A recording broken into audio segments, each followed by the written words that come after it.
Euzu billahi mineşşeytanirracim. Bismillahirrahmanirrahim. Elhamdülillah ve salatu ve selamu ala Resulillah.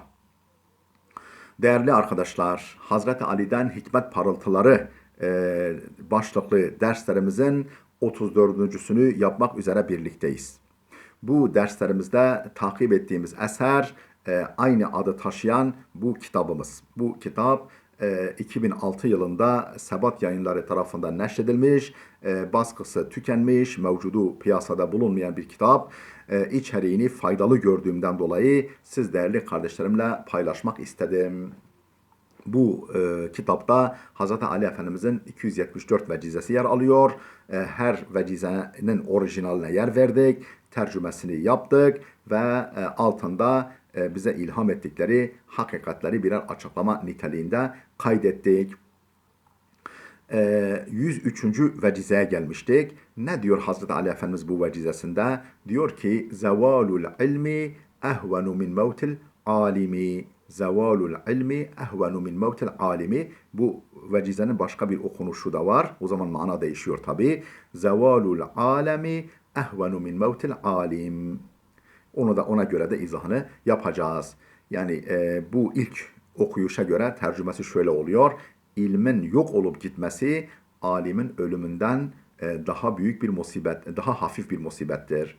Yani demek ki ilmin araç ve gereçleri işte kitaptır, benzeri şeylerde ilim yok olup gitse bile alim olduktan sonra onu yeniden inşa eder. O ilmi efendim zihniyet, efendim ilmi disiplin, ilmi formasyon kişilerde olduktan sonra ilim yeniden tesis edilir.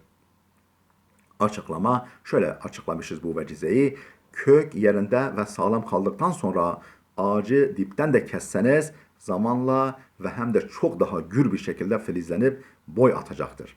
Ağaç baki olduktan sonra meyveler tamamen afete ve hasara uğrasa da bir sene sonra da olsa yerine yenileri geleceği için büyük bir kayıp sayılmaz.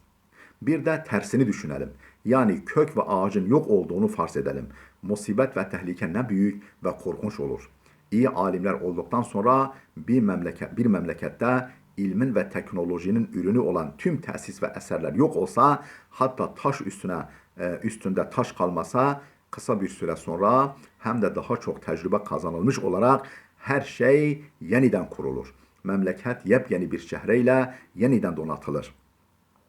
İkinci Dünya Savaşı'nda adeta taş üstünde taş kalmamış Almanya'nın durumunu düşünün. İlmi altyapısı sağlam ve ilim adamlarında bilimsel düşünme yeteneği gelişmiş olduğu için çok geçmeden bilim ve teknolojide dünya ile yeniden yarışa geçmeye başladı. Onun içindir ki ilmin ürünlerini hazır alıp kullanarak lüks içinde yaşamak yerine yokluk ve sıkıntı içinde de olsa iyi bilim adamları yetiştirmek en doğru yoldur. Memleketlerin kalkınması buna bağlıdır. Vecizenin başka bir okunuşuna göre ise mana şöyle olur: alimin ölümü alemin ölümünden daha büyüktür.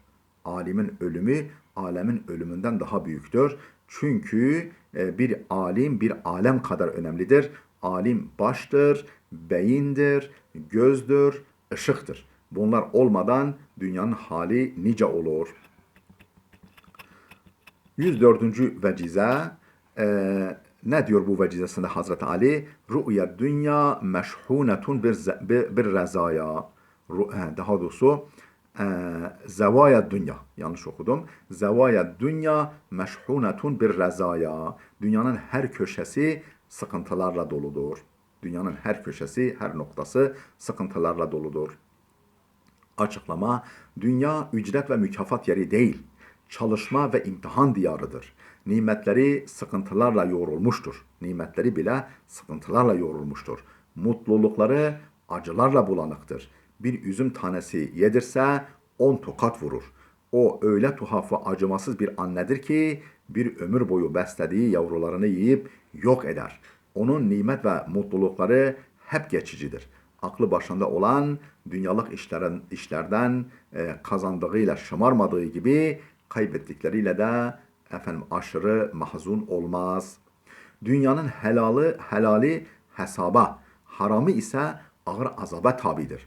Fudayl bin İyaz'ın şu sözü ne hikmetlidir. Eğer dünya bütün varlığıyla helalinden bana teveccüh etse, eğer dünya bütün varlığıyla helalinden bile bana teveccüh etse, ben ahirette onun hesabını vermemek için üzerime bulaşacak bir pislikten kaçar gibi kaçarım. Hayat yolunda burada efendim alıntımız bitti. Fudayl bin İyaz'ın sözü bitti. Devam ediyoruz. Hayat yolunda insan her an hastalık ve musibet oklarına hedeftir. Biri isabet edip yolunu kesemese de öbürü isabet eder. Hiçbirinin isabet etmediğini farz etsek bile sonunda şaşmayan ecel okuna hedef olarak ecel şerbetini içecektir. Şair ne güzel demiştir. Ne mihrinden safa kesbet, ne mihrinden safa kesbet, ne mahından saadet sakın aldanma bu dehre ki iki yüzlü münafıktır. Hayali isimli şair bunu söylemiş. Öte yandan göklerden her an dünyamızı bombardımana tabi tutan sayısız meteorlardan tutun, hayatımızı tehdit eden hadsiz bakterilere, veba, tufan, zelzele ve taunlara dek ne kadar çok tehlikelere hedefiz. Tüm bunların dizginini elinde tutan bir tek zata, alemlerin Rabbine sığınmamız gerekmez mi? Zaten onun himaye ve şefkati sayesinde olmasa bir dakika bile hayatta kalmamız mümkün olur muydu? Değerli dostlar, dersimiz burada dursun. Gelecek buluşmamıza kadar Allah'a emanet olun.